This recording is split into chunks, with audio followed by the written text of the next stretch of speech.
বাংলাদেশে হজ যাত্রীদের জন্য প্রথমবারের মতো প্রি অ্যারাইভাল নুসুক কার্ড বিতরণ কার্যক্রমের উদ্বোধন হয়েছে।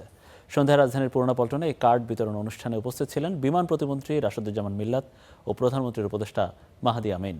তারা বলেন ১৪টি এজেন্সির মাধ্যমে প্রি অ্যারাইভাল নুসুক কার্ড পাবে ২,০০০ হজযাত্রী। সৌদি আরবের রাওয়াফ, মিনাহ ও বাংলাদেশের আমিন ট্রাভেলস এজেন্সির মাধ্যমে নিবন্ধিতরা আগামী ২ দিনে প্রি অ্যারাইভাল নুসুক কার্ড পাবেন। তারা আরও জানান, এই কার্ড না থাকায় অনেকে আইনি ঝামেলায় পড়েন। ২০২৬ সালের হজ ব্যবস্থাপনার কাজ বিএনপি সরকার দায়িত্ব নেওয়ার আগেই সম্পন্ন হয়ে গেছে বলেও জানানো হয় এই অনুষ্ঠানে।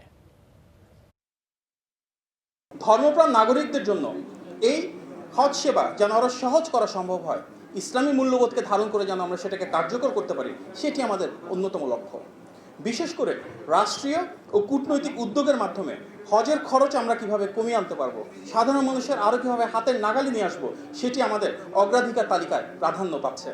যারা ঠিকভাবে পারফর্ম করবে না বা হাজিদেরকে ভালোভাবে যেভাবে নেওয়ার কথা এবং আনার কথা এবং সেখানে ট্রিটমেন্ট দেওয়ার কথা, সেগুলি যদি সুন্দরভাবে না করা হয়, তাদের এজেন্সি লাইসেন্স ক্যান্সেল করা পর্যন্ত যাবে, এই মর্মে তিনি একটা বাণী দিয়েছেন।